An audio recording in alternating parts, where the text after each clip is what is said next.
Este instrumento, al igual que tus ojos, sirve como intermediario entre la luz y tú.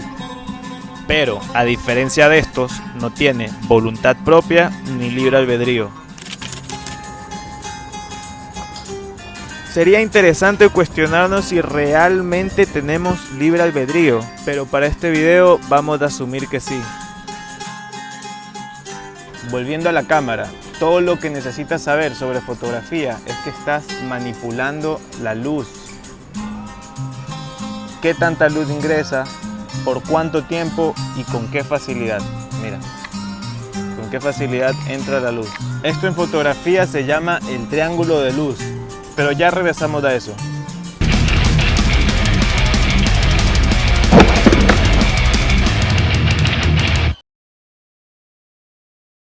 Quiero que notes cómo hasta ahora solo he hablado de la luz. Pero ¿y qué pasa con la oscuridad?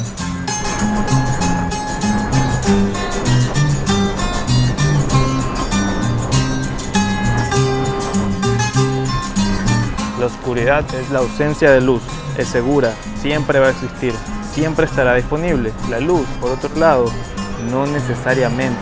Entonces, ¿la oscuridad es mala? No, pero tampoco es buena, solo es y es necesaria. ¿En qué cantidad y en qué momento? Esa es la verdadera pregunta. Si adoptas alguna de las filosofías que rechaza la oscuridad, juzgándola como algo de lo que hay que huir, persiguiendo únicamente la luz, podrías terminar quemándote. Porque la luz en exceso quema. Así como podrías quemar una imagen por permitir el paso de demasiada luz, o como podrías quedar ciego por mirar demasiado tiempo directamente al sol. ¿Pero qué es lo que me estás diciendo? ¿La luz es mala? ¿La oscuridad es mala? ¿En qué quedamos? Vine a ver un video, no a resolver tus acertijos, ¿verdad? Mira, esta es mi cámara, es del año 2012 y la he utilizado tanto tiempo bajo el sol que el sensor ya está deteriorado. Ahora todas las imágenes salen siempre oscuras, lo que significa que ahora debo configurarla para que permita el paso de más luz de lo habitual. Incluso a veces utilizar otras fuentes de luz para que la imagen no salga oscura. Espero que puedas ver la analogía de todo lo que estoy diciendo. La cámara no tiene voluntad ni libre albedrío, pero yo espero que tú sí. Y que si estás en un lugar oscuro en este momento, no lo veas como algo malo. Quédate ahí todo el tiempo que consideres necesario. Pero si el título de este video resonó contigo, tal vez ya fue suficiente y es hora de permitir el paso de luz a tu ritmo y en la cantidad que desees, pero buscando el balance para crear una buena imagen y una buena vida en tus propios términos.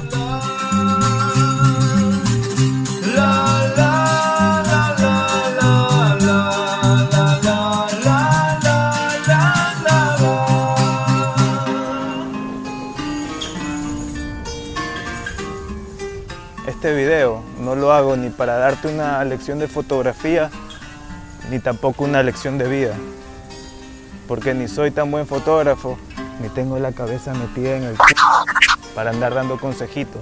El tema es que vivimos en tiempos en los que estos ciegos quieren guiar a estos ciegos, peleándose entre ellos. Saber balancear la luz y la oscuridad no solamente te permite crear imágenes bonitas, sino también vivir agradecido por ambas partes, porque son necesarias y porque de ambas se puede aprender. A menos que seas de una cámara, las cámaras no aprenden, solamente siguen instrucciones de quienes las manejan. Y para que seas tú quien lo haga, ahí te va un resumen de todo lo que hemos hablado sobre fotografía.